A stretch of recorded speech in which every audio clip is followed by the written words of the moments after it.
Reminder, the question before the House is that the National Insurance Corporation Amendment Bill be read a second time. Honorable Member for Babona.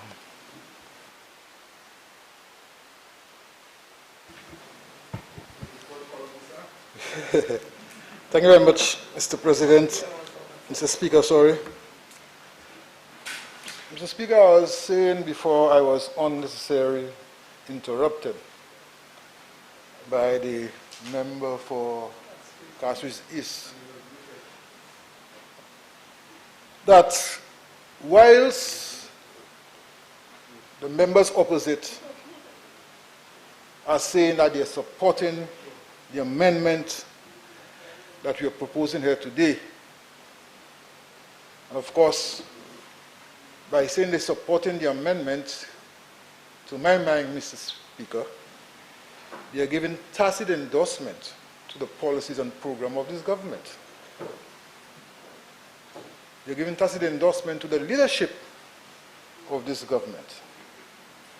But in the same breath, they're saying that we should, and I'm quoting, Mr. Speaker, we should protect the viability and integrity of the NIC funds. And that's why I made reference to a statement made by the member for Kaswis East.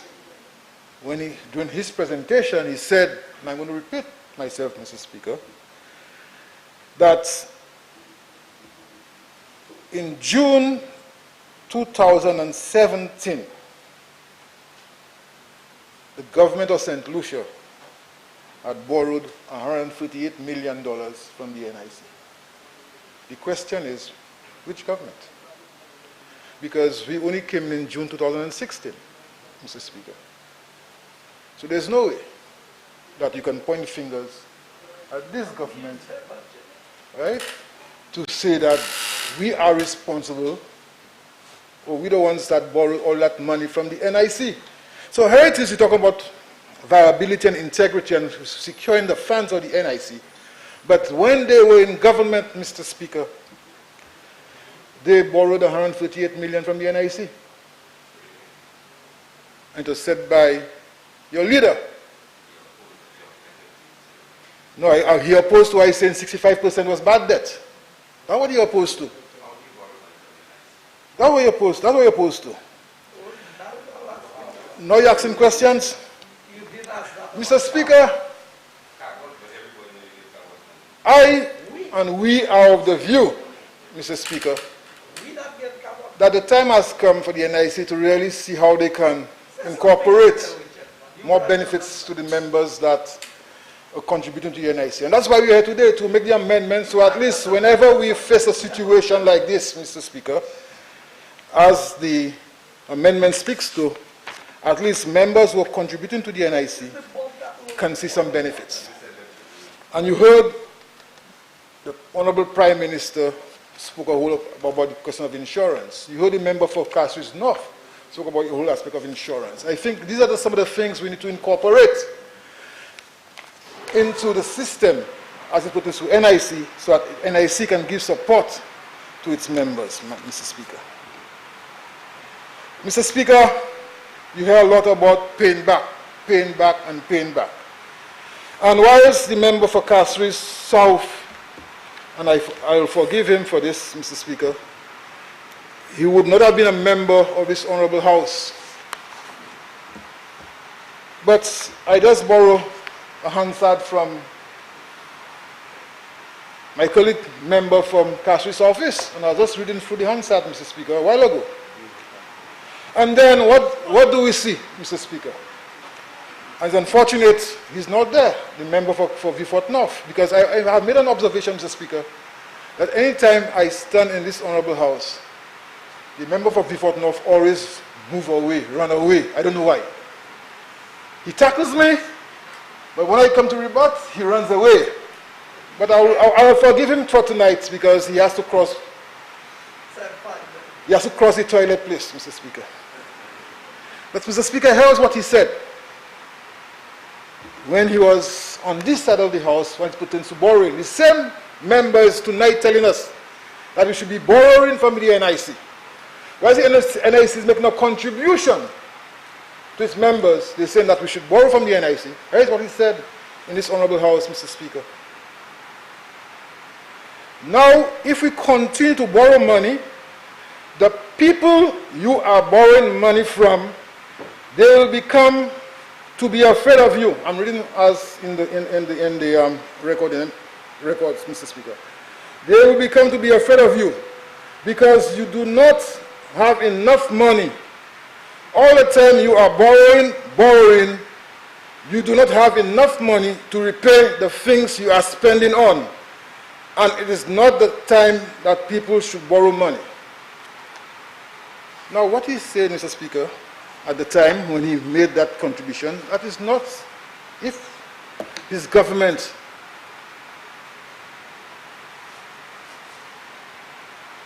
is going to borrow money, he's not supporting the whole idea of his government borrowing money, Mr. Speaker. But here it is, Mr. Speaker. He is following the contribution made by the member for Kashui South, saying that we should pay back. But here it is. Here it is, Mr. Speaker. The NIC is making a contribution. Why should the government now tell the NIC we're going to pay back? And I'm hearing everything, Mr. Speaker, now COVID has exposed us. But are we appreciative of the reality that we are faced with, Mr. Speaker? Are we? This government have not seen any income for how many weeks now? Our main economic activity, the tourism industry, zero revenue. How can we operate that way, Mr. Speaker? I want to ask the members opposite. If they didn't get a salary for 2 months, how would they be able to pay their bills? If they get a salary for 1 week, how will they be able to pay their bills? That's what the government is faced with. We are faced with a situation, Mr. Speaker, where our main economic activity, generating the resources to help us pay our respective commitments, it's not there. It's not COVID that exposed us as far as bad management. The situation is that we are trying to manage based on the situation that we are faced with. And I have the fullest confidence, Mr. Speaker, that we are going to do a good job under the leadership of the Honorable Prime Minister. Because we have proven to be a government who can manage crisis, Mr. Speaker. We have proven to be a government who can manage crisis. And we are going to manage this crisis with the support of all the stakeholders, Mr. Speaker. But, Mr. Speaker, and I'm sure you'll allow me some leeway, because when I heard the member from Beaufort now spoke about Wasco, I had to laugh. And why are we building why should we build a building in Beaufort instead of looking at improving the water system? Mr. Speaker, I've been in this honorable house and I've reported in this honorable house what we are doing as a government as it pertains to Wasco. I've reported in this honorable house all the many projects that we have undertaken as it pertains to Wasco.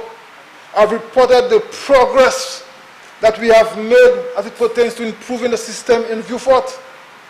Is he telling us, Mr. Speaker, that he's not supporting the construction of a new office for Beaufort? Is this how he's telling us? Is he telling us that, Mr. Speaker, that the people from Beaufort do not deserve a comfortable environment for them to operate? Is that what he's telling us?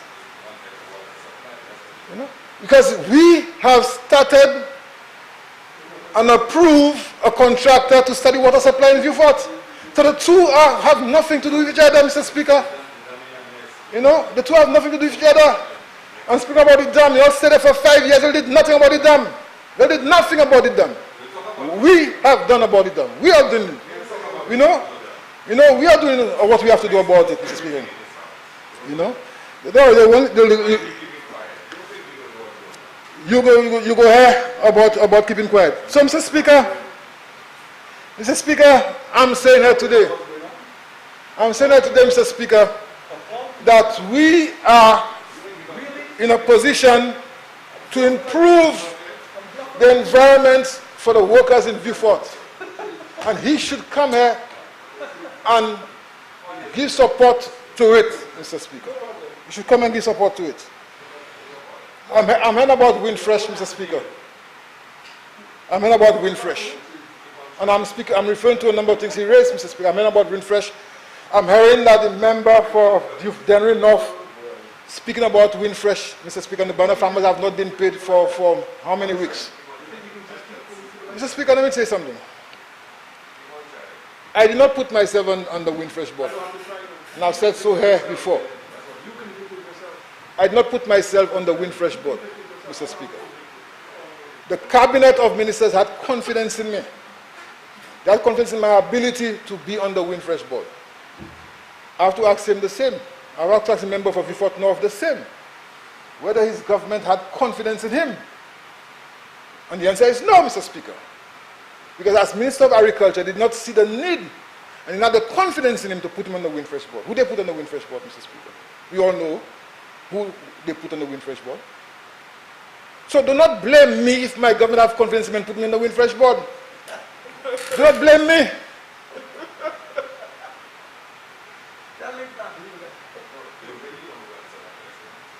Mr. Speaker, what we are trying to do as a government, Mr. Speaker, what we are trying to do as a Windfresh board, as a government, Mr. Speaker, is to correct the maladies that we found there. Is to correct the maladies that we found there, Mr. Speaker. Under his watch, as Minister of Agriculture, a lot of bad investment was done with Windfresh, and that is what we're trying to correct right now, Mr. Speaker. That is what we're trying to correct, Mr. Speaker. All the bad investment Windfresh did during their time. You know, that is what, as Minister of Agriculture, I said, as Minister of Agriculture, that is what we're trying to correct, Mr. Speaker. And that's what we're going to correct. So, Mr. Speaker, when I'm hearing the member of Dennery North, the member of Dennery North now come and speak about farmers and banana farmers not getting paid. You know? I have to ask the member for Dennery North, when they had that bad investment in the water plant, where was he? Where was he? Where were they? You know the water plant and what transpired in the water plant. You want me to talk? I can talk. You know what happened to what transpired in the water plant in Cul-de-sac. You don't know about it. You know? So, we are now trying to correct the maladies that cause us to reach where we are today, Mr. Speaker. So, Mr. Speaker, see Windfresh, a bad Labour Party for bad investment. You fair share by investment. You mettez l'argent côté, you participez, mettez l'argent.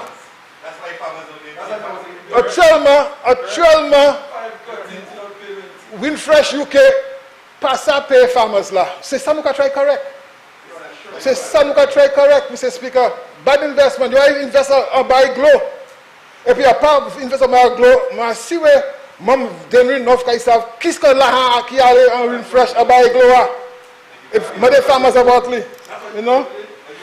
So Mr. Speaker, we are saying to members opposite, we are doing all what we can to remedy the bad investment that was done by them. You know? So, Mr. Speaker, I must say here today that I'm happy to be part of that change that is taking place right now as it pertains to the NIC. I'm happy that the NIC has come on board to give support to those persons who have lost their job. And as you said, Mr. Speaker, support. You know? We are hopeful that we will get over this situation as early as possible, so at least we can come back to a sense of normalcy, Mr. Speaker. And I have the fullest confidence in this team here. I have the fullest confidence in this team here, Mr. Speaker, that we will do and implement policies that will get us out of the wreck that we are now in as it pertains to COVID. COVID, like we realized, Mr. Speaker, it has affected the entire world. So St. Lucia is no different. right? But of course, the policies that we have implemented, we are seeing that we have been able to manage the situation. And we are going to implement policies, Mr. Speaker, that will enable us to manage the situation.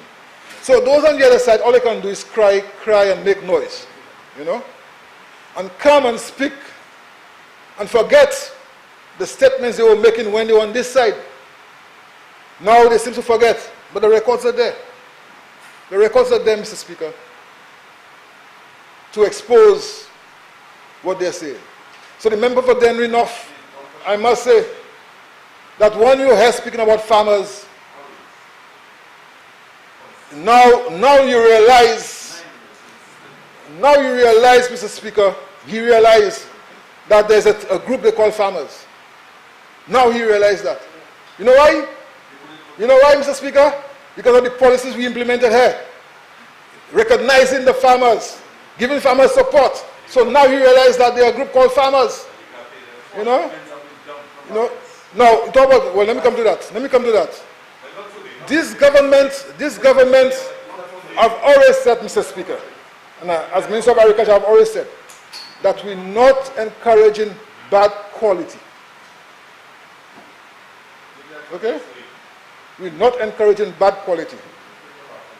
So if the farmers, the problem with Barbados, that the quality of the bananas have not reached a standard that they're comfortable with.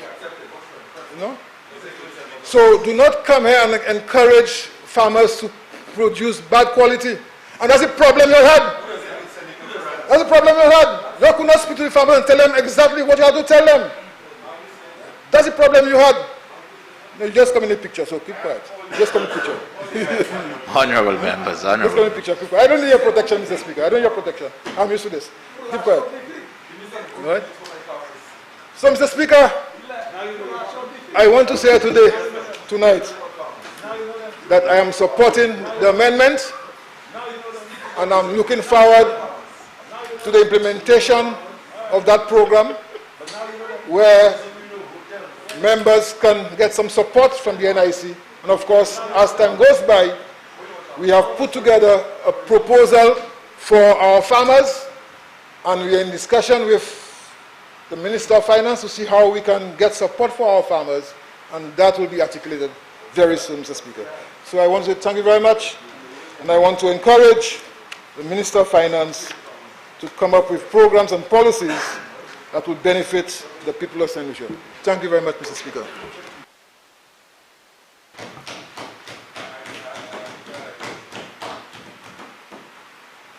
Honorable Prime Minister.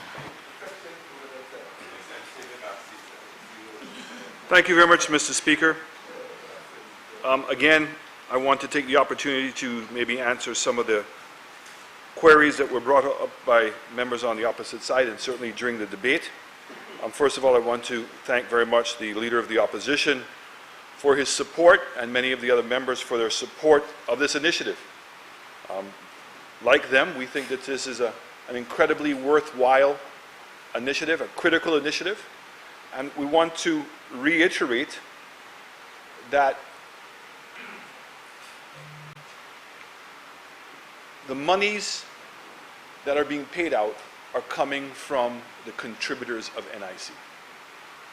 And that's why it's deservingly that they're going to be paid to those persons. And an economic fund existed before, Mr. Speaker. I waited during the debate to see whether, in fact, members of the opposite side, that many of them had been there for 15 years, some of them as the Minister of Finance.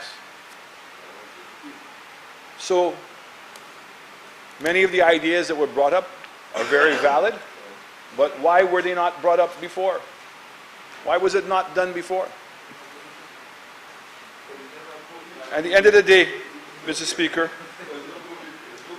the Act has been very kind to St. Lucia, and particularly to NIC. And I want to make it very clear, Mr. Speaker, that all the reports, the financial reports of NIC, indicate that it is, if it's not the most, it's one of the most stable pension funds in the Caribbean. NIC St. Lucia, with over $2 billion of assets and close to $300 million in cash reserves. So where is the $100 million coming from? It's coming from their reserves, Mr. Speaker. It's coming from their reserves. And the NIC, and members on the opposite side would have known, because they got to see the actuarial report that was done in 2015. So every 5 years there's an actuarial report. So the next actuarial report that's due to be presented to the House will be in June of 2015, Mr. Speaker. Of 2020, my apologies, of 2020. And members on the other side are fully aware, Mr. Speaker. And that's why there's sometimes one questions the strategy. Oh yes, we support, but the but always comes in. And what is the intention of the but? Is to create uncertainty, fear. As if there are not safeguards already built into the NIC. And the roles between the government and NIC have always been clear. The NIC board is the one that makes recommendations to the minister. And before anything comes, so the regulations are designed by the technical staff at the NIC, approved by their board, and passed on to the minister to bring it to cabinet to approve and to bring it to the House through an SI for it to become an order. That's how it's always worked. This is no different. All of a sudden come up and question the wording, always the wording, and whether all these things have existed. It's not the first time that something like this is being attempted to do. The idea that you need to have a sunset clause. Why? There's a board that has technical staff. The technical staff reviews how much they can afford to pay out, and that's what the controls are. Minister of Finance, in my case, is not involved in that. Those are details that are done by the NIC. And what the NIC has indicated, that looking at the actuarial report and on the advice of the actuarials, that instead of the fund coming to an end in 2050, that the fund can come to an end in 2049. And if it were to end in 2049, it would leave a reserve of $100 million. So that became the limitation. Now, the more important question, if we're going to be sincere, Mr. Speaker, is when they got the actuarial report and there were recommendations on doing things to extend the life of the NIC board, why didn't they do it? You care so much about the livelihoods of St. Lucians. Why didn't you do it in 2015? Yes. Okay? We are, because we just got the actual report, and we're going to take up the recommendations. Okay? Yes. So don't come to the House and act like you're so sincere and you're so caring and so passionate about the people of St. Lucia. Honorable members, honorable members. Honorable leader. Member. Continue, Honorable Prentice. Mr. Speaker, the member from Dennery North, again, you know what always concerns me is when people have a history. So there's something you can make a reference back to. You can ask yourself, what would he have done? Very difficult when somebody was not in government before or didn't have the authority. You can't ask that question because the person has never been tested, Mr. Speaker. The member from Dennery North was. He was elected. He was a minister. I don't recall once, not once, hearing him come and plead so much for the farmers in Dennery. Where was the banana industry? Where was the banana industry? You want me to read the numbers? And the decline and the demise and the hardship that was taking place in the banana industry? Where was his voice? Where was his voice? That's when the sincerity, when he had the opportunity to do something, did he do it? That's the question, Mr. Speaker. That is the question. That is the most important question. That when you were there and you were representing the people from Dennery North that have some farmers and banana industry and agriculture was going down the tubes, Where was your voice? That is when it mattered. That's when it mattered the most, was to come to this house, to say in public and stand up. Stand up for your farmers. That's when it matters. Don't come now after the fact and try to be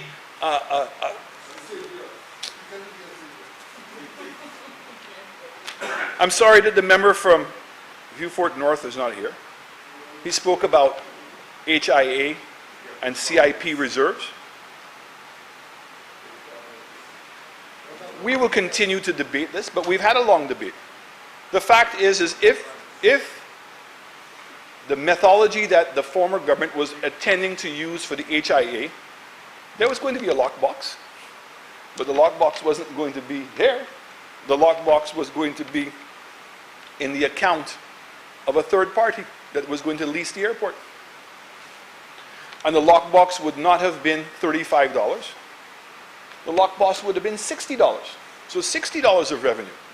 And where have I said, where's that extra money gone? That extra money on the $35 has been going into the sinking fund. The same $25 million that's there that you want to diminish. But it's 25 more million than you all did. In fact, it's $225 million more than you all did. Because the $200 million that was in the reserves, you spent it. That's really what is the heart of this. And the lockbox is for what? That the government has signed, not the government, sorry, SLASPA has signed an agreement to do the airport.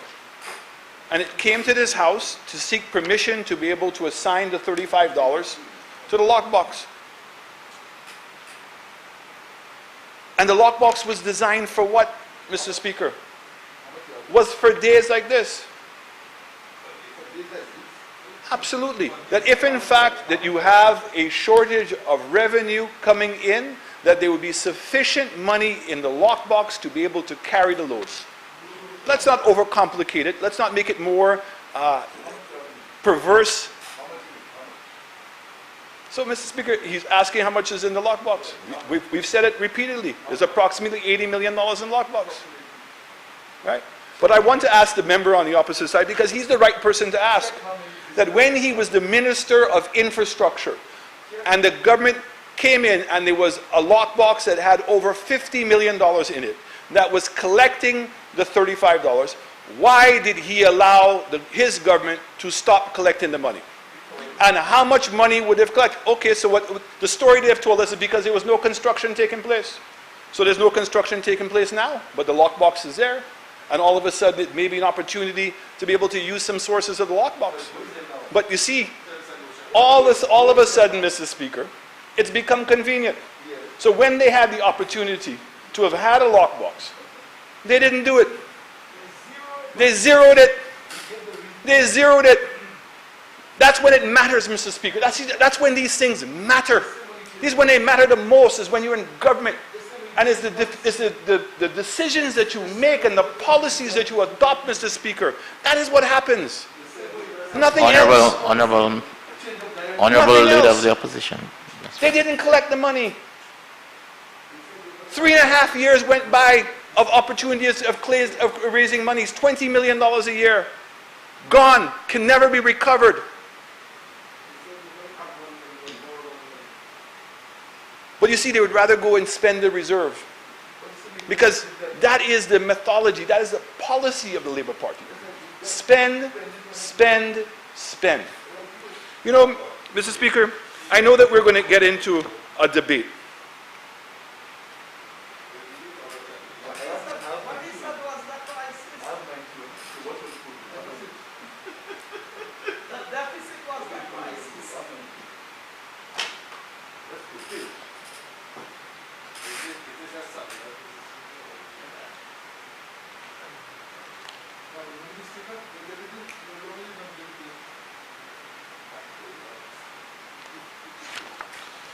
Page 89,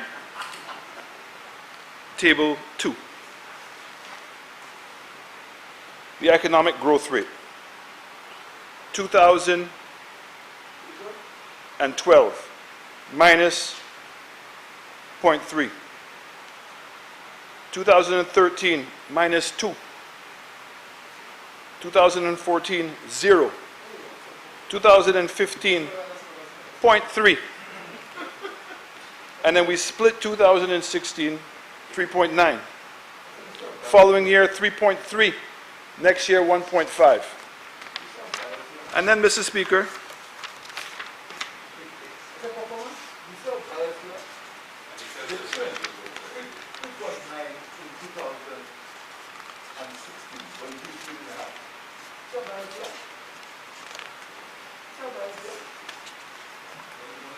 so, Mr. Speaker, table 38 on page 116. 116.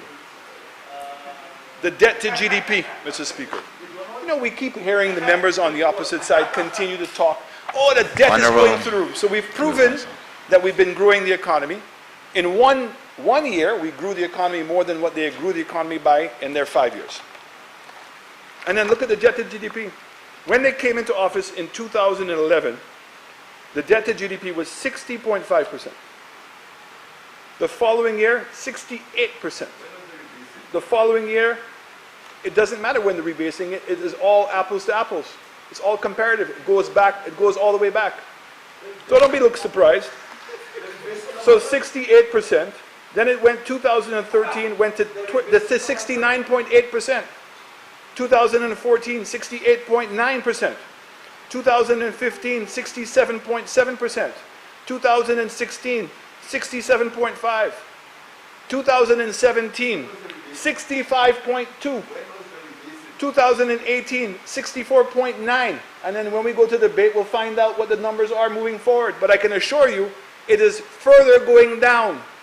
So this idea, Mr. Speaker, that there's been this mismanagement of the economy, what has there been? There's been growth, and there's been a reduction in the debt to GDP.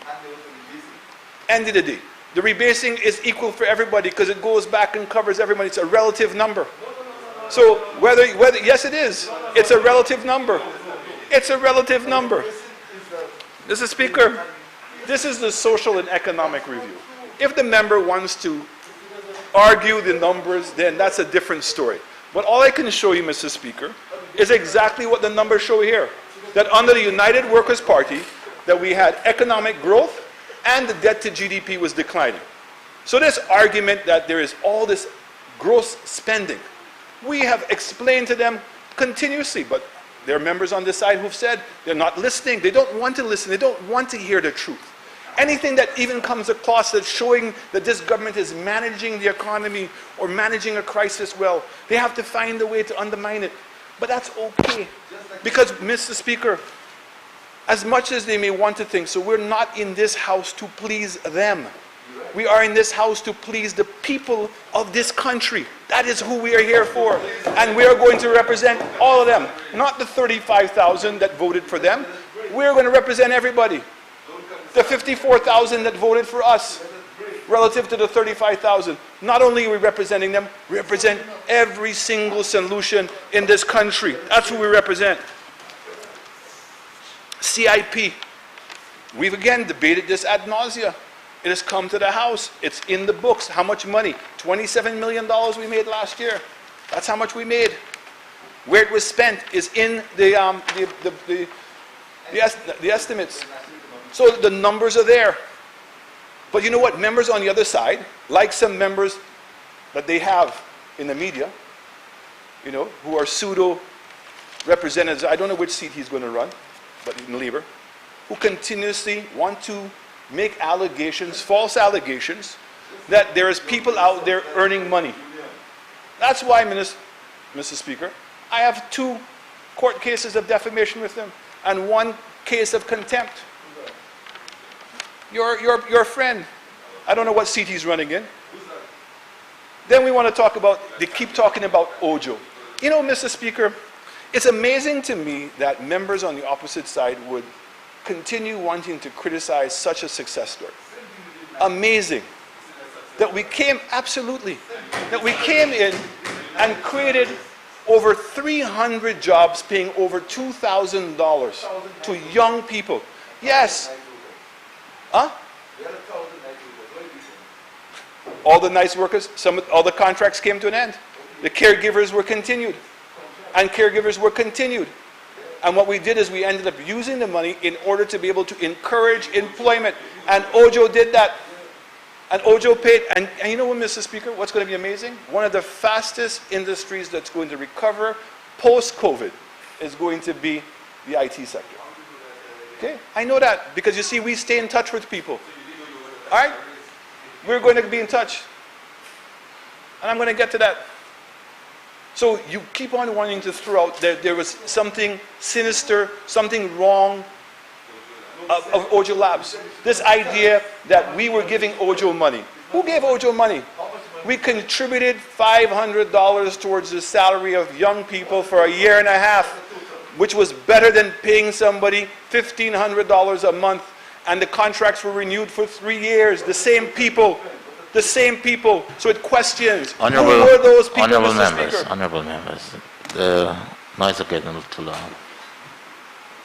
Really getting too loud. Who were those people, Mr. Speaker? Who were they? Why, if you're trying to motivate and incentivize and to get people into jobs, why on earth would you pay a contract for 3 years for the same persons? And who selected those people? I know who selected the people at Ojo was the company. That's who selected them. And what we were doing was supporting young people to be able to get jobs in the South, the place that had the greatest amount of unemployment. And if we had to do it again, we would do it again. And I'm very happy that because Ojo is in the South, that a second call center is about to open up in the next 30 days. Starting with over 200 employees. That's what I'm going to be. I said they're going to be starting in another month. Another 30 days, just in case you can't count. So, Mr. Speaker, Cabot. I mean, how many times do we have to come to the House and hear that story? As again, if there was something so egregious that was done. How does the NIC get a return on pension funds? What does it do? Is it invest? NIC invests all over the world. They're investing in the stock market. They invest in bonds. They invest all over the place. So you're telling me that you want to criticize the NIC board for investing in land in St. Lucia? To put $10 million US in order to get security, 100% security on 400 acres? In order to do what? To develop a world-class golf course and a hotel to create more jobs in our country? And NIC is not supposed to take that opportunity? How is that, Mr. Speaker? What is it that was done that was so wrong? And even to suggest for one moment, knowing exactly what you know as to how the NIC works, it's not for government to do that. It goes through an investment committee. And it will not leave the investment committee unless it has their approval. And once it has the investment committee's approval, it must go and get board approval.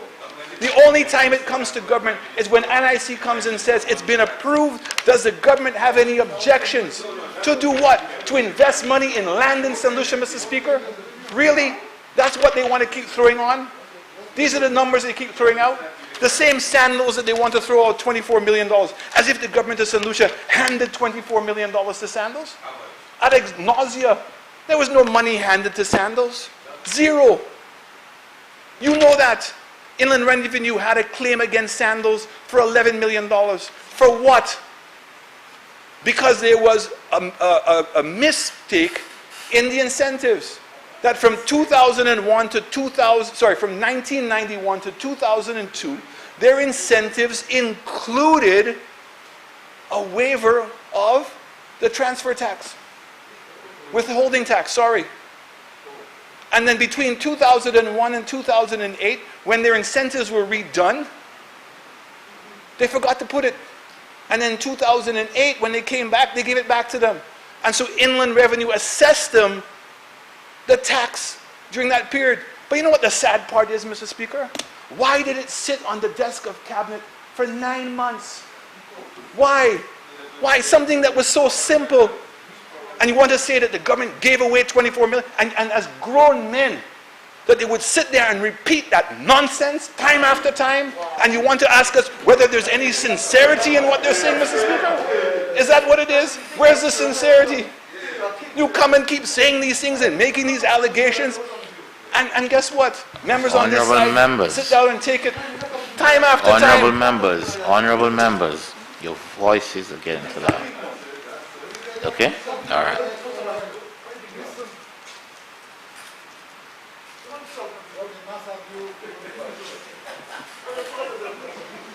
Honorable Leader of the Opposition, watch your words properly, good sir.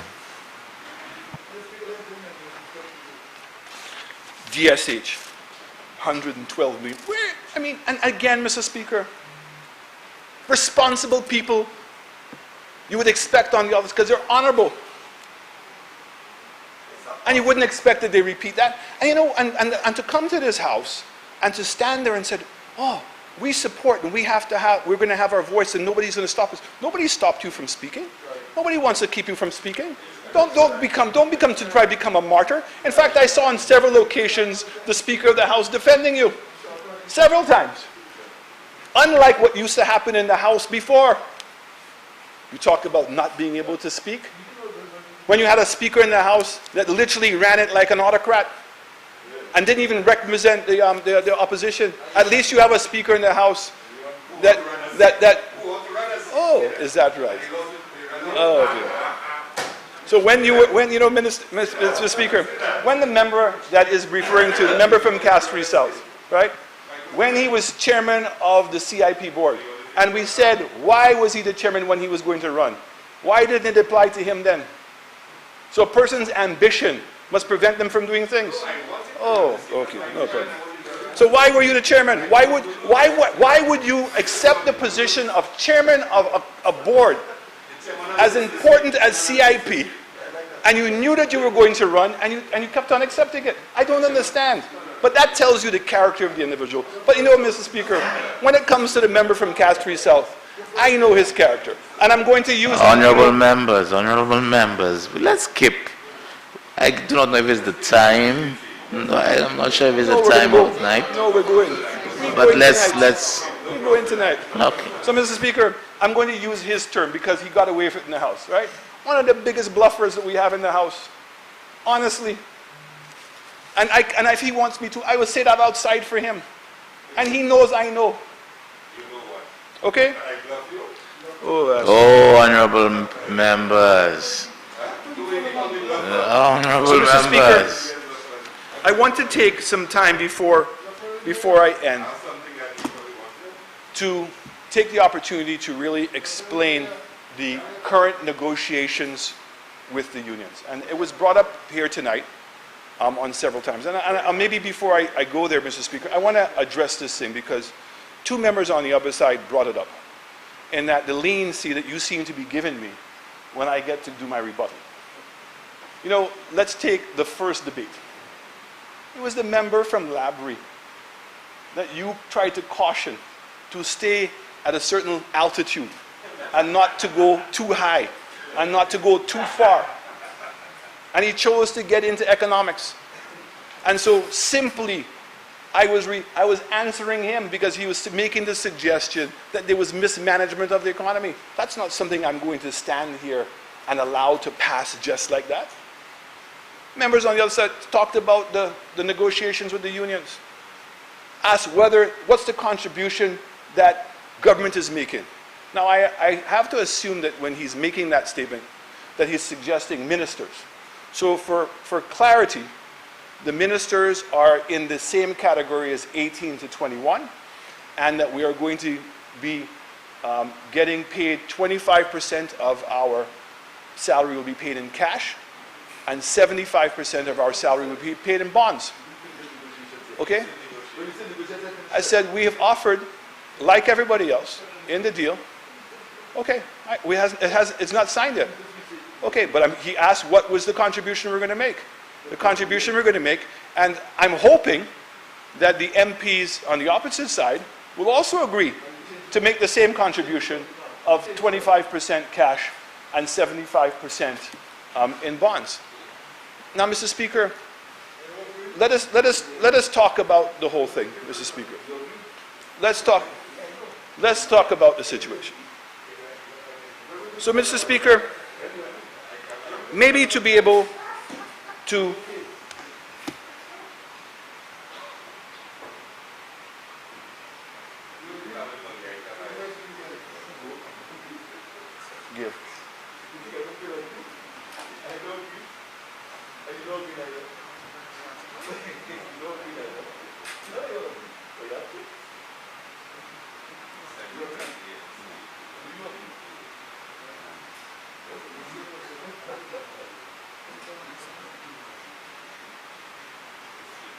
Honorable.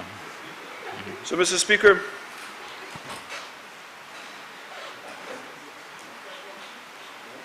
I first want to make reference, Mr. Speaker, before we get into the situation, because there is a suggestion, Mr. Speaker,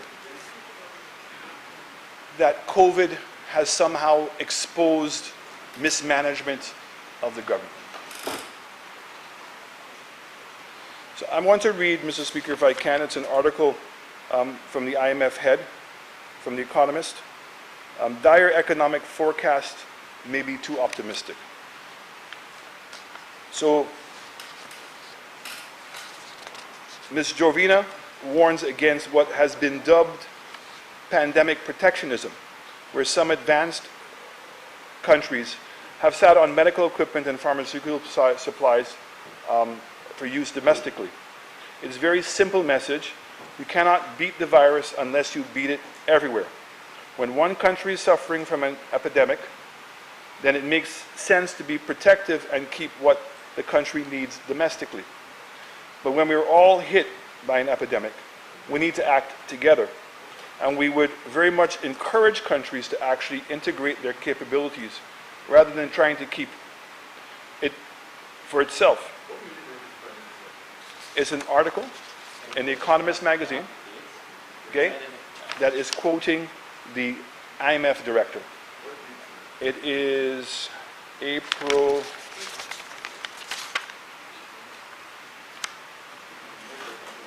Yes, I'll make it a document now. Okay? It's April, just a couple of days ago.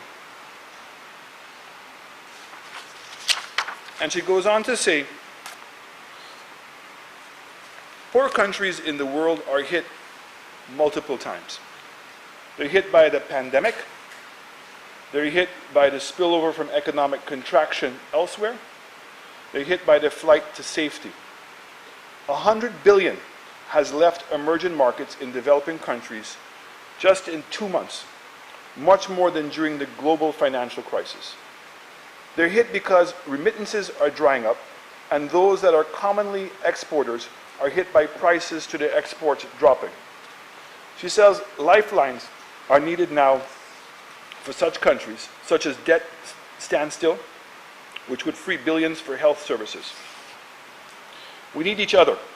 It's a moment of testing our humanity and being together and acting with solidarity. We will get to the other side of this.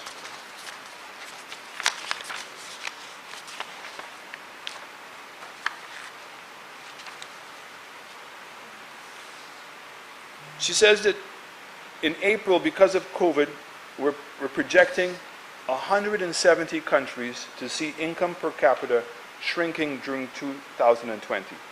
That's 87% of the land mass in the world.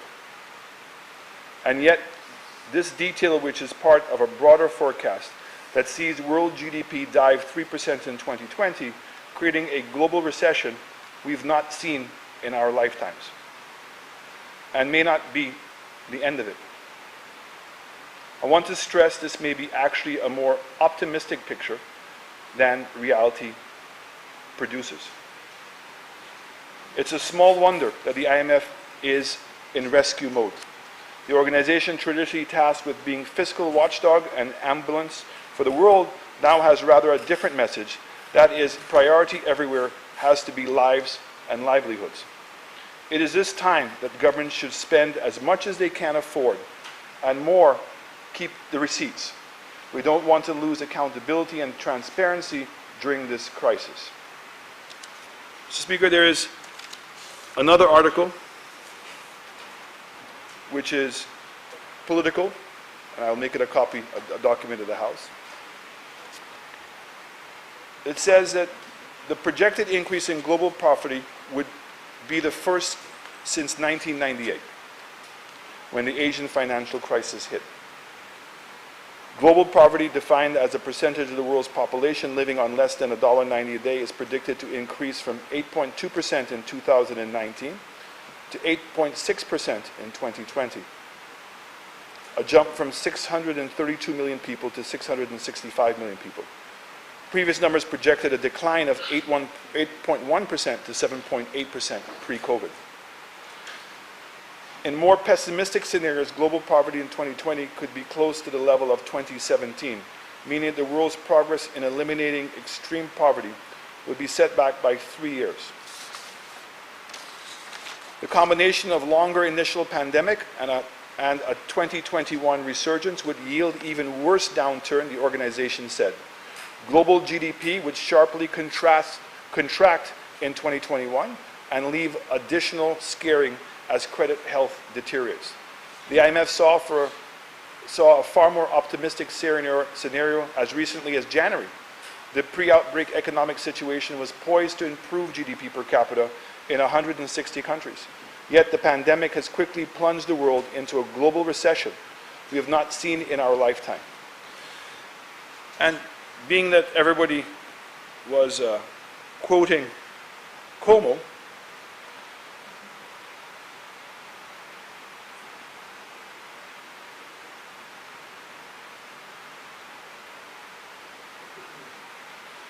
and this is an article that came out 5 hours ago.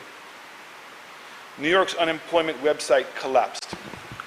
Honorable Prime Minister, just the one thing. Can you please identify, if you could identify the source so that Yes, at least for the time yeah, being. I've already printed them, sir. Following a surge in claims after the state shuttered non-essential businesses to curb the corona pandemic. The state now has 1,000 people working online through its phone system to process the high volume of unemployment claims. New York's unemployment website collapsed following a surge in claims after the state shuttered non-essential businesses to curb the coronavirus pandemic, putting a record number of New Yorkers out of work. It is unbelievable, he said. 1,000 people just can't take the incoming unemployment calls. That's how high the volume is, and they still can't keep up with the volume. The state has paid about $2.2 billion in unemployment insurance benefits to 1.1 million New Yorkers. There's still a backlog of 4,300 phone applicants, but that's down from 275,000 before April 8th. Como sympathized with the New Yorkers currently out of work, saying there's nothing worse than being unemployed and nervous about paycheck, and you call for unemployment benefits and you can't get through on the phone. Mr. Speaker, in addition to that, 22 million Americans have gone on unemployment. The unemployment rate pre-COVID in the United States was at record levels.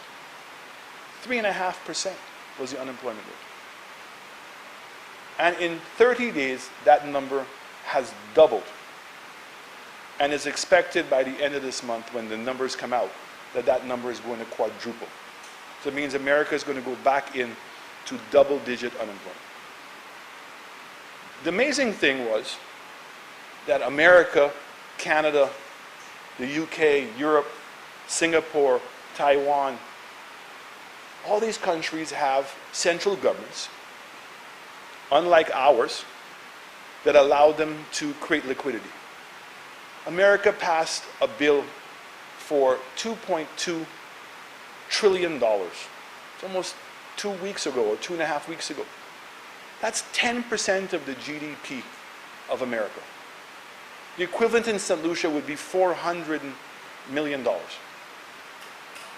And where did that money go? To pay salaries, to do all the things that we've been talking about. Singapore increased its liquidity by 14%. Let me help the member from the opposite. He seems puzzled. To create liquidity, what the federal government does, it purchases treasury bills from the government. And the money goes in, which is the math? Sorry. Honorable. No, I said it's 10%. Honorable Prime Minister. The equivalent Honorable of America, Prime Minister, please the equivalent continue. of America printing $2.2 trillion, which is 10% of the United GDP. 10% of our GDP would be about $400 million. It's about $4.5 billion is our GDP. Okay? And they were able to do that. And that went straight into the coffers in order to give what's called budgetary support.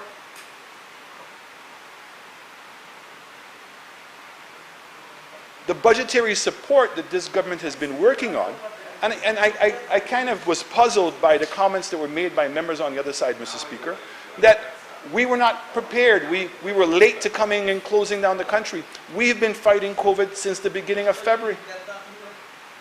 That's when we've been fighting it. And in March, we started discussions with the central bank, we started discussions with CDB, we started discussions with the World Bank, and we started discussions with the IMF, because we know how long it takes to get these funds going. So we are in the process. Okay, my 5 billion, so it'll be 500 million. Okay. I take, yeah, no problem. Okay, now check the money.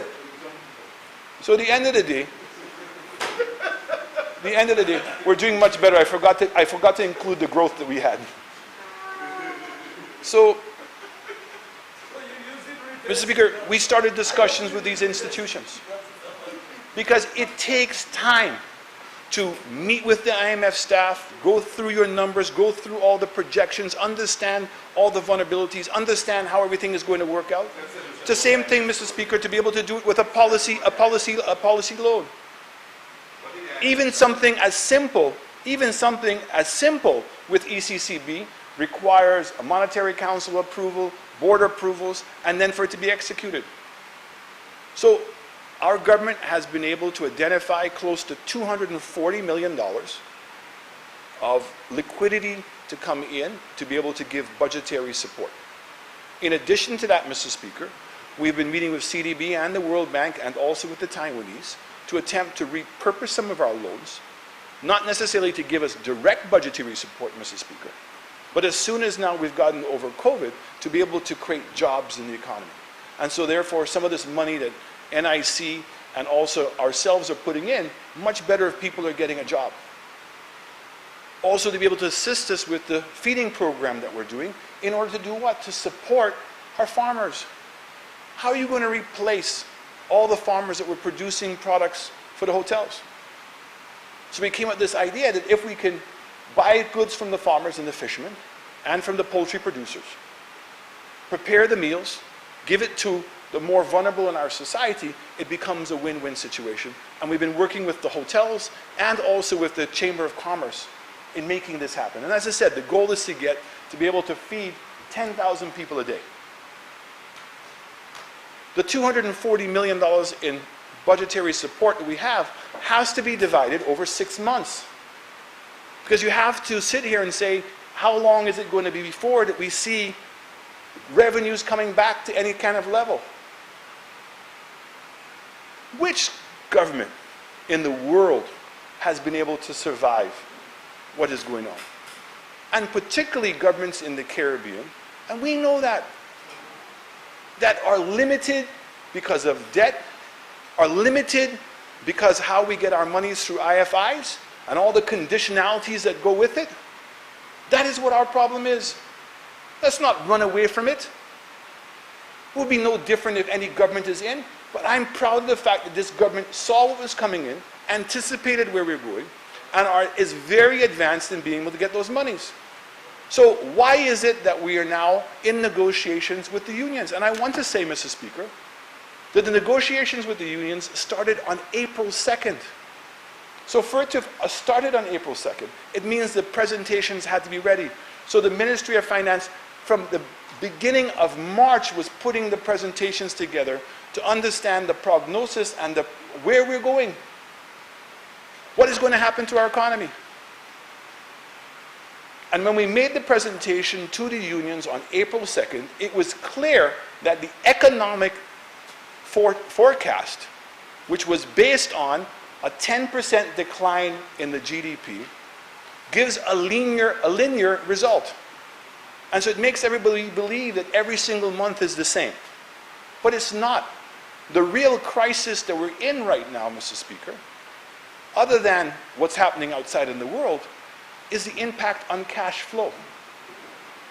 So last year, for the month of April, the government earned about $110 million in revenue. Right now we had projected at the beginning of the month that we were going to get 33 million. We're only going to get 27 million. 27 million. And of that 27 million, the only monies that we've been able to get into our coffers so far has been the overdraft facility that we've negotiated with the commercial banks of 110 million. But of the 110 million, 40 million is already used. So the two uncertainties that we have right now, Mr. Speaker, is we still are in negotiations with the IMF, CDB, and ECCB, and while I am very comfortable that's going to happen, what I don't know is exactly when the money is going to come into the coffers. But I'm comfortable, certainly the money from the ECCB is going to arrive here, hopefully in the early part of May. So where does that leave us? We have $20 million of debt financing that we have to pay, and we cannot afford to default on. You have $65 million in bonds that are becoming available. Some of those bond holders and treasury bill holders are not going to roll over their instruments because the financial crisis has hit them as well, and they may need the liquidity.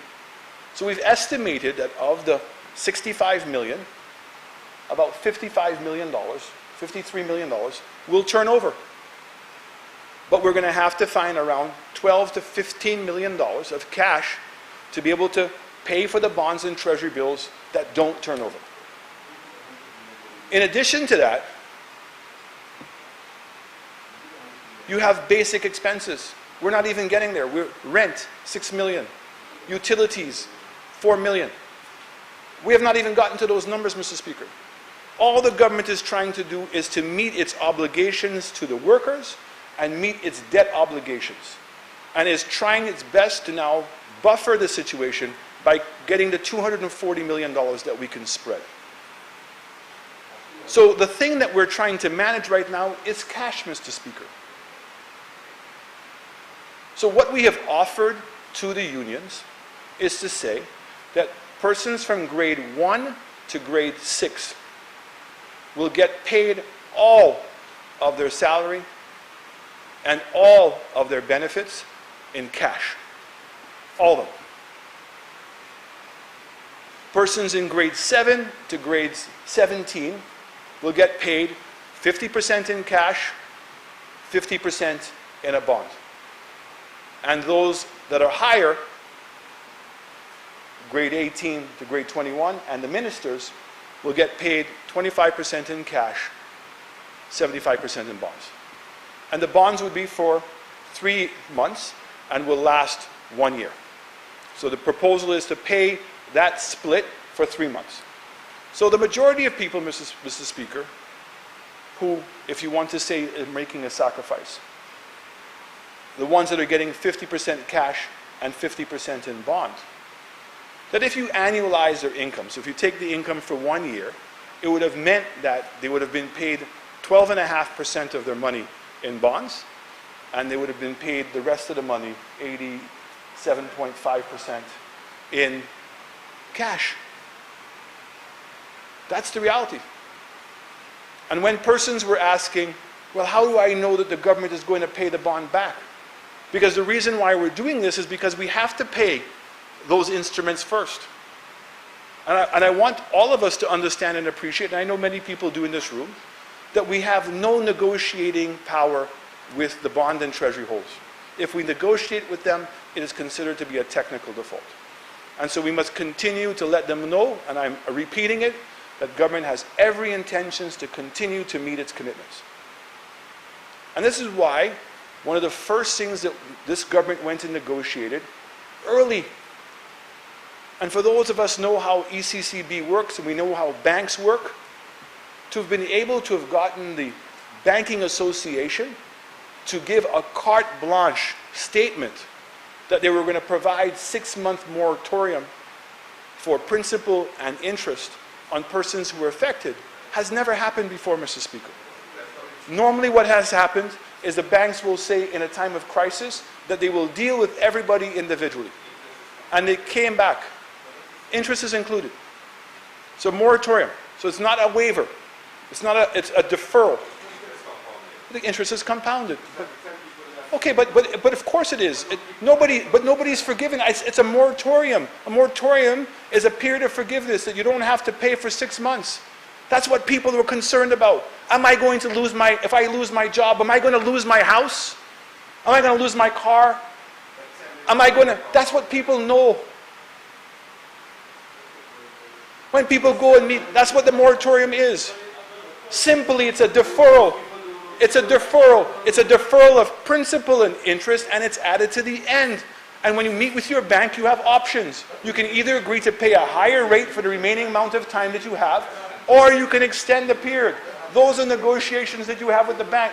But the principle here was immediately as this thing started to take effect, just as people were being laid off at the hotel sector, immediately the bank made the announcement. That didn't just happen overnight. Somebody didn't just make that happen. That was a discussion.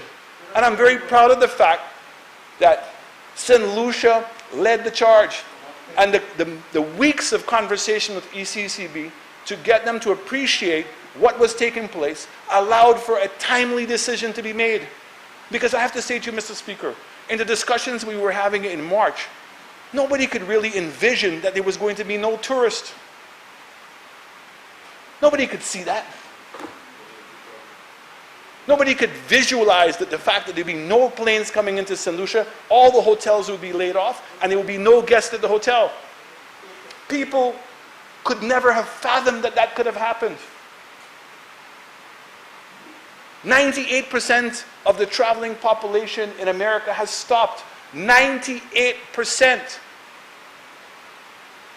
Thousands of planes are sitting on the ground parked.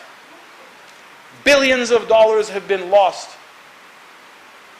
And what did the other countries have? They had the benefit of creating liquidity.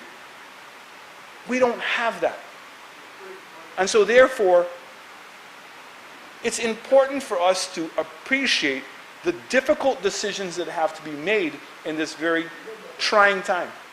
And instead of members on the opposite side trying to understand, all they're doing is adding fuel to the fire and making as if there is something sinister that is taking place, Mr. Speaker. Sinister. Okay? Sinister. So at the end of the day, we are not asking anybody to take a pay cut. The next problem that we had, Mr. Speaker, and I want to say, who here doesn't appreciate the work that the persons on the front line are doing? I want to say, you know what, let's single them out. Firemen, policemen, officers, nurses, doctors, customs. But the moment that I spoke to the Minister of Education and realized that teachers have been working, customs officers have been working. So we're now up to 85% or more of the civil service staff. How do you now start making a differentiation as to who deserves and who doesn't? And simply, the discussions that we've been having with the union is not to impose anything on the unions. And that's why there was 4 meetings between April 2nd and April 15th. And I want to thank Minister King and his team, Spider Montoute and Bradley Felix, along with the Ministry of Finance staff. That last night meeting, I think it was 5.5 hours that the Minister King was with them. Honourable Member, you have 10 minutes in which to complete your presentation. And attempted, and it's important for us in these difficult times. It's very easy to take advantage of political vulnerabilities. And I can say to you, Mr. Speaker, that members on this side are committed to doing the right thing for everyone. And the point is that, Mr. Speaker, is that there has to be fairness. There has to be transparency. And I would hope that the unions, when we resume discussions, I believe it's tomorrow morning, that there can be an attempt here to extract ourselves from the emotional argument. Because the emotional argument is correct. The police officers deserve. The nurses deserve. The customs officers deserve. The civil servants that are burning the midnight oil 7 days a week, crunching numbers, The persons in inland revenue doing 2 and 3 times the amount of work because they're on shift systems. And nothing has slipped. Basic workers that we forget sometimes, the cleaners. Everybody is contributing. Everybody is putting in extra staff time and is committed to making this fight work. And so the emotional argument is not something that's going to translate. What we need to do is to appreciate that for the next 3 months, we do not know what the total amount of cash intake is going to be. We've made projections. But the reality is that there are some bills that have to be paid, have to pay our debt. We have to pay salaries. There's another argument that's going on, and it's a good argument. It's a classic argument. That if you want to create economic stimulation, that what you should do is continue paying the salaries. And I think that it's one I believe in. It's one that our government believes in, which is consumption. That's what you want to go and attack, is consumption. But Mr. Speaker, I'm going to say to you, at this particular juncture, what are people consuming? Food. The monies and the salaries that you would pay in full, they got paid in the month of the end of March, and so had the money to spend in April. We only got $25 million in revenue. Why? Because there's not much for people to consume more than food at this point. It's not until the economy opens up, until the all clear is given, that we now can see an economic stimulus program. That's why the first thing that our government did was to create a social stabilization, to provide subsistence allowances to all those thousands of people that Mr. King identified that have lost their jobs, and to reach as many of them as possible. And yes, some long-term goals of saying, okay, here's an opportunity to get the people to appreciate the value of making a contribution to the NIC. So if you're a barber, if you're a vendor, you're a taxi driver, sign up to the NIC and make your contributions. And that some of the limiting factors is that some of those people who are self-employed are past the age of retirement. And so therefore they cannot make a contribution. And that's why we must broaden the NIC or create a new institution that is what?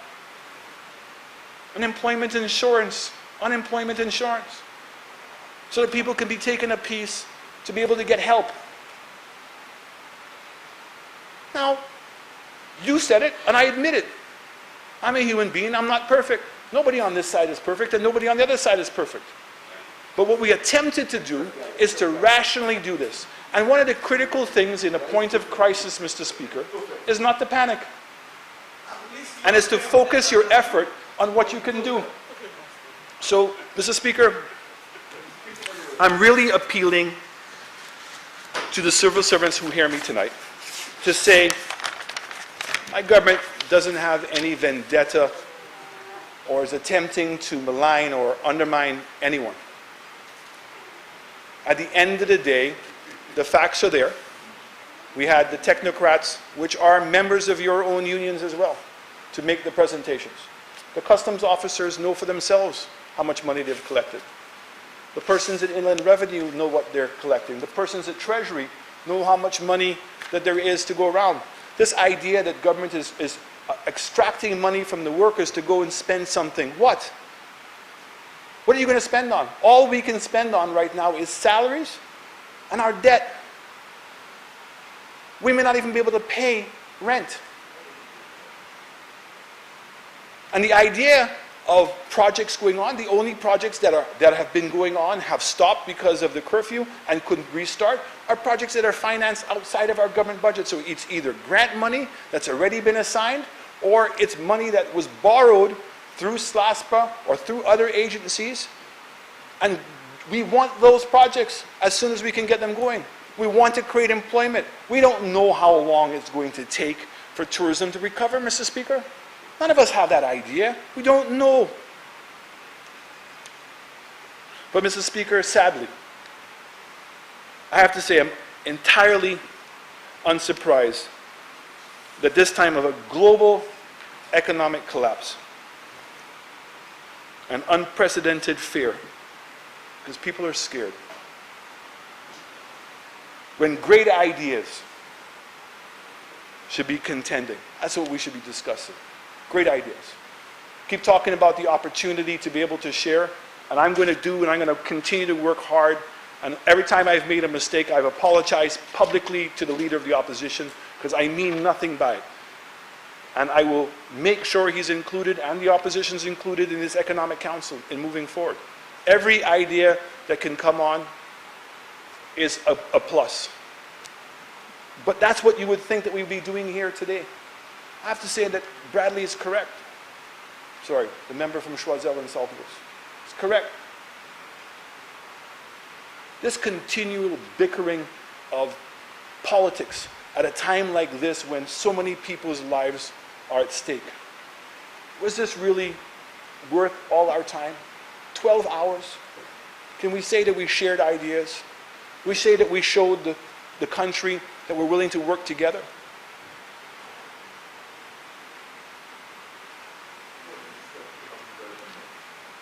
That instead, unfortunately, as predicted, the only thing we can rely on from members on the opposite side is cheap politics, clothed, sadly, in fear and misinformation. And there's a saying that says, there are none so blind other than those who will not see.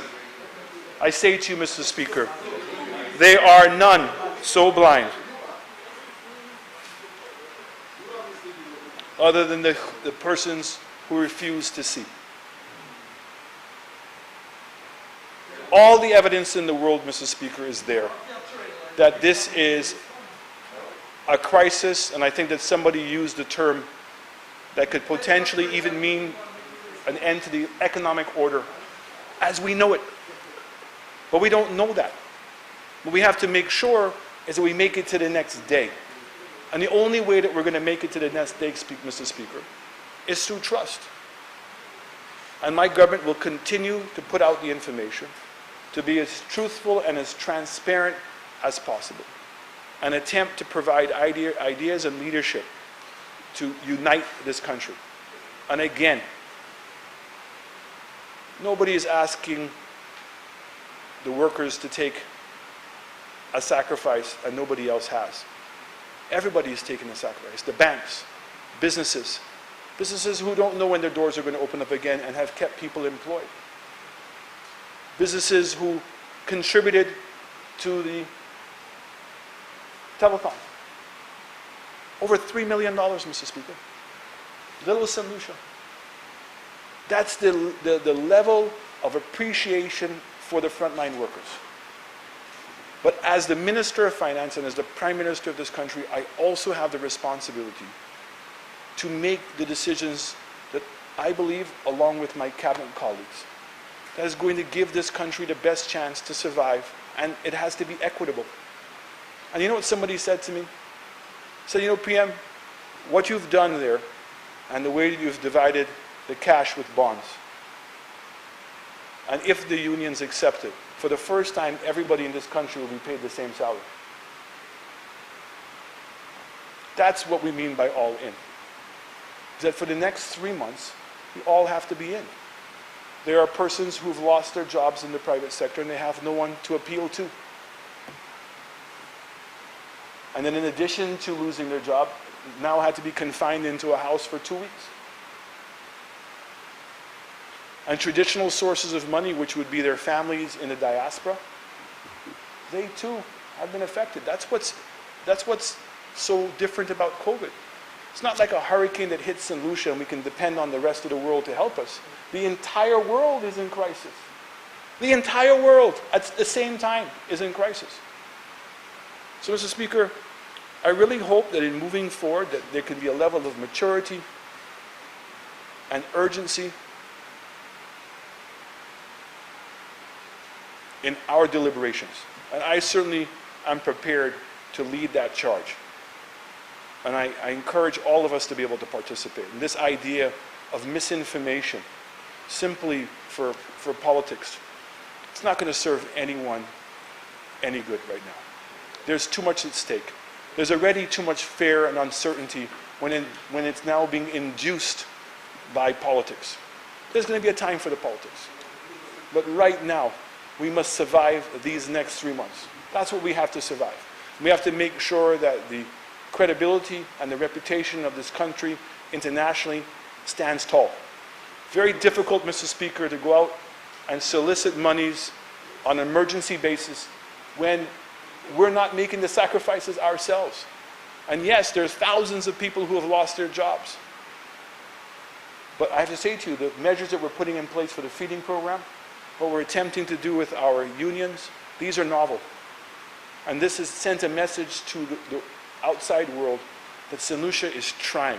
We're not sitting down here with our hands out and almost saying, because we're a small island developing state and we're vulnerable, for that reason alone, that we should get money. That argument has not worked. That doesn't carry water. And particularly, it does not carry water in this environment. So again, Mr. Speaker, I want to thank you for indulging me tonight. But I think that it was important for me to really bring this piece to a closure and to clarify, hopefully for the members on the other side, but also hopefully for the viewers who are watching, that we appreciate every effort that our frontliners are doing. We appreciate the efforts of all of our workers, and this is not intended to be a punishment. This is intended to try to save $14 million in cash. We're willing to have a discussion as to how we can do that and how we could move forward. So again, I'm hoping that I could have made some level of appeal to the opposition that this is not a time for what we're doing. We need to buckle down and really try to resolve these problems together. I thank you very much, Mr. Speaker. Honourable members, the question is that the National Insurance Corporation Amendment Bill be read a second time. I now put the question. As many as are of that opinion, say aye. Aye. As many as of contrary opinion, say no. I think the ayes have it. The ayes have it. An act to amend the National Insurance Corporation Act, Cap 16.01.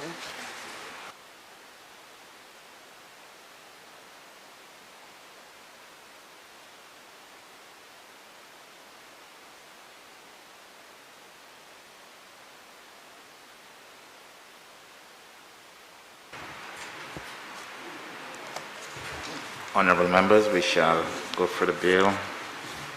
Clause 2. Interpretation. Clause 2 stands part of the bill. Aye. Clause 3. Amendment of Section 2. Clause 3 stands part of the bill. Aye. Clause 4. Amendment of Section 3. Clause 4 stands part of the bill. Aye. Clause 5. Insertion of new Part 5A. Clause 5 stands part of the bill. Aye. Clause 6. Amendment of Section 82. Clause 6 stands part of the bill. Aye. Clause 1. Short title. Clause 1 stands part of the bill. Aye. Honourable members, the question is that the committee rises and the bill be reported. I now put the question. As many as are of that opinion, say aye. As many as of a contrary opinion, say no. I think the ayes have it. The ayes have it.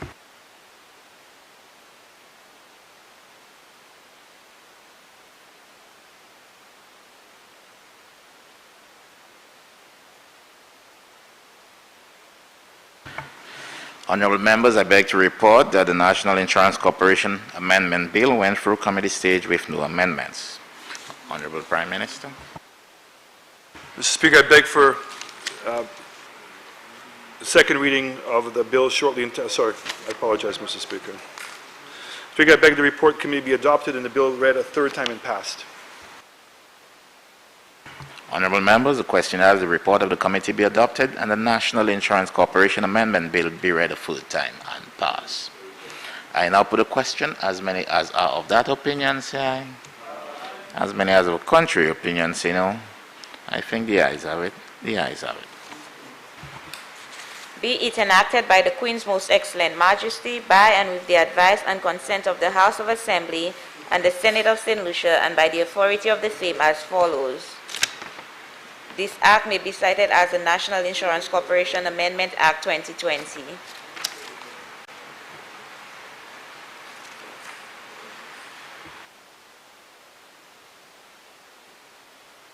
Honorable Minister for Tourism, Information, Broadcasting, Culture and Creative Industries. Thank you very much, Mr. Speaker.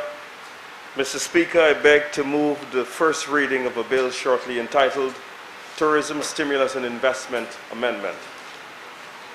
Tourism Stimulus and Investment Amendment. Honorable Minister for Tourism.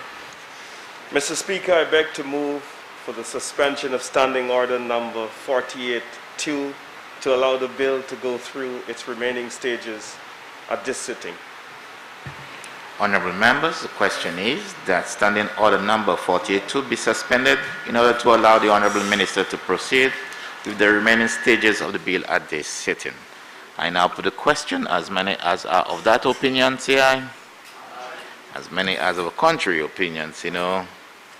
I think the ayes have it. The ayes have it. Proceed, Honorable Minister. Mr. Speaker, I beg to move the second reading of a bill shortly entitled Tourism Stimulus and Investment Amendment. Mr. Speaker, the primary legislation, the Tourism Stimulus and Incentive Act, was laid back in the year 2014 and passed. And Mr. Speaker, but it expired a couple of weeks ago, March 31. And so, Mr. Speaker, what we did was we're in the process of reorganizing and reshaping the various pieces of tourism legislation that exist within the sector at this time. Mr. Speaker, you would be aware of the Tourism Investment Act, which is the main piece of legislation that really covers the full gamut of tourism services, from accommodation to attraction and all the other ancillary services sectors, Mr. Speaker. But the Tourism Stimulus and Investment Act, Mr. Speaker, focuses on accommodation. And it was really instituted back in 2014 to buttress tourism developments. And Mr. Speaker, it gave a range of incentives to investors. Mr. Speaker, investors could have gained incentives on income tax, for example, value-added tax, corporate tax, Mr. Speaker. Mr. Speaker, the focus on the accommodation sector over the last 6 years didn't really yield a significant portion or a tremendous amount of property. Neither did we see a great expansion of the room stock. And so, Mr. Speaker, it does make the point that there needs to be a refining of the various pieces of tourism legislation. But, Mr. Speaker, in order to give the Ministry of Tourism, along with the AG's chambers, more time to reconstruct the various pieces of legislation, we are here to come and extend this legislation by 1 year so that we can have time to do the various reconfiguration and re-engineering of the various pieces of legislation. Mr. Speaker, what we're trying to do, Mr. Speaker, is to build on the great success that we've had in the last year. We've seen not only unprecedented arrival numbers, but we see, Mr. Speaker, as well, unprecedented number of locals getting involved in tourism from the entrepreneurial level. And that, to me, Mr. Speaker, is the clear winner, and that is the game changer. So, Mr. Speaker, as we see platforms like VRBO and Airbnb and Expedia, Mr. Speaker, it does open up the opportunity for several locals to get involved in the business. And what we've done, Mr. Speaker, is to do a more active job in promoting to locals the opportunities that exist for them to get concessions. Mr. Speaker, traditionally, there was this attitude that incentives was just for big companies. And as far back as the late 1990s, tourism legislation did allow that small inns and guest houses can actually have concessions. And so the act in the TIA stipulates, Mr. Speaker, that once you have 6 rooms or more, along with some level of recreation facility like a restaurant or a pool, then you do qualify as a hotel. That is the definition of a hotel. And so, Mr. Speaker, what we wanted to do was to correct the lack of information or the lack of knowledge that exists, especially with a number of small properties. Mr. Speaker, a well-known guest house in the north of the island, which exists for many, many years, the owner built it some 30 years ago and started with about 4 to 5 bedrooms. Mr. Speaker, today that guest house, they've built a restaurant, they've put on a pool, and Mr. Speaker, they've done so all with their own money, with not a single piece of concession from the government, because no one bothered to tell them that they qualified for that level of incentive. And so, Mr. Speaker, what we have decided is that this should never happen in the history of tourism development in this country again. We have to make sure, Mr. Speaker, that a good job is done in making sure that everyone knows about the various incentives that are available to them. And so, Mr. Speaker, as we go through the next 12 months of reshaping and reorganizing the tourism legislation, what we will do is to make sure that the people of St. Lucia are brought along at every step of the way. We will spread the awareness to make sure that they know their rights. But, Mr. Speaker, there'll be another consideration as we plunge ahead into village tourism. And so, Mr. Speaker, we have to make sure that the village tourism, those properties that come under the 6 rooms stipulation, once they are licensed with Village Tourism Incorporated, then, Mr. Speaker, the legislation must be amended to allow them to participate whether they have 6 rooms or not and qualify for incentives, so that, Mr. Speaker, you have more participation. You make it easier for people to invest in tourism accommodation facilities and expand the number of St. Lucians that are going to be involved. Mr. Speaker, we must also ensure that as we go forward, that we do a better job at measuring the true contribution of tourism, Mr. Speaker, to the development of our economy and the true contribution of tourism to the GDP. And so the social economic review, Mr. Speaker, was largely spoken about today, where members referenced it. But, Mr. Speaker, it measures the contribution of tourism by hotels and restaurants. And, Mr. Speaker, what we know from doing this is that this industry covers a wide scope of economic activity that goes into transportation, attractions, and the list goes on, utilities and contributions to farmers and so on. And so, Mr. Speaker, we see now the true contribution that tourism and the true value of tourism to this economy as we enter this very sensitive period of COVID, where we see 14,000 jobs have been lost, where we see, Mr. Speaker, that the government revenues have fallen out from the bottom. And so, Mr. Speaker, what we have to make sure is, as we go forward, that we ensure that the business of tourism, it is legislated in such a way that it responds to the new normal that COVID-19 will bring about. And so that new standard, Mr. Speaker, will require us giving tourism incentives for more additional operating costs for businesses. So PPPs might become the operating costs. I thought you wanted to debate. I thought you So, Mr. Speaker, PPPs and other supplies might have to be given consideration for incentives as we go forward. And so, Mr. Speaker, as we look at restructuring the various pieces of legislation, Mr. Speaker, we will have to take all of this into consideration.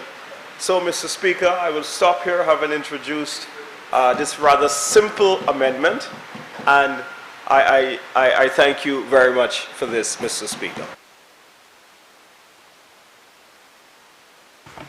Honorable members, the question is that the Tourism Stimulus and Amendment Investment Amendment Bill be read a second time.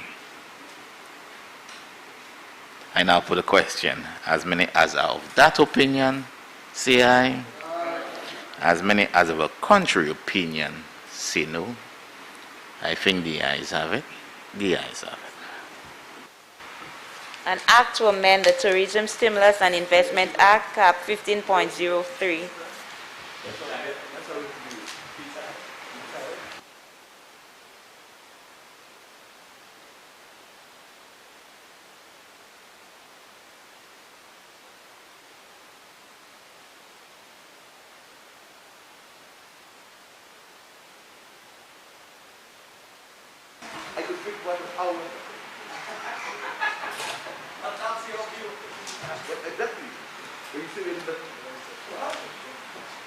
Honorable members, let's review the legislation.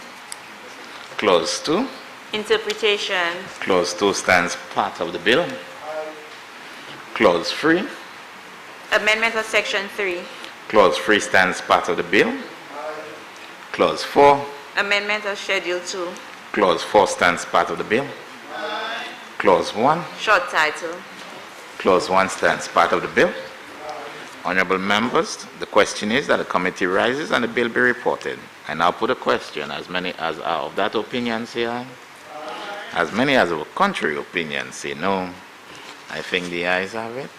The ayes have it.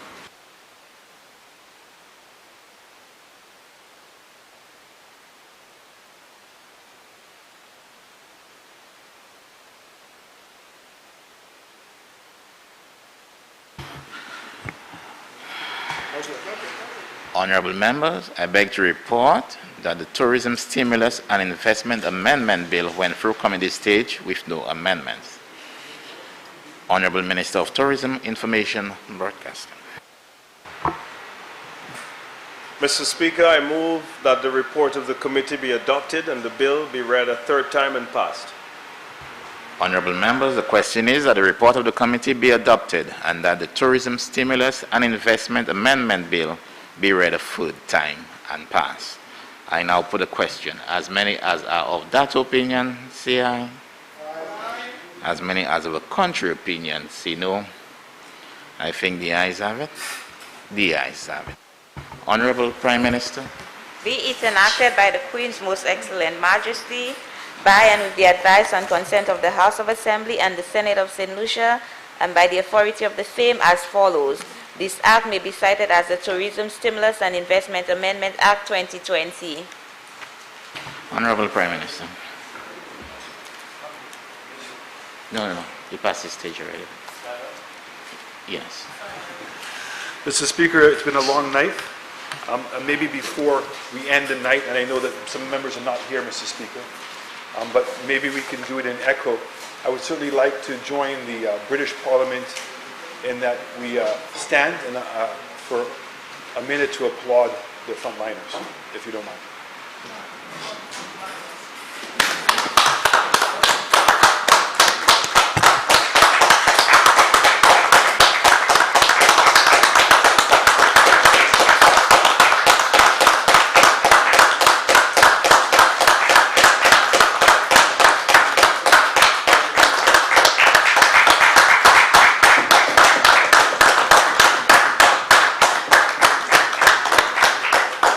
Thank you very much, Speaker.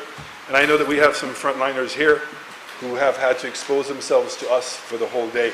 So that clap was also for you that were with us all of the day today. So again, Mr. Speaker, it's just left with me to Well, members, please sit. move the House. I move that the House Stand adjourned, sine die. Honorable members, the question is that the House do stand adjourned sine die. I now put the question. As many as are of that opinion, say aye. As many as of a contrary opinion, say no. I think the ayes have it. The ayes have it. House do stand adjourned.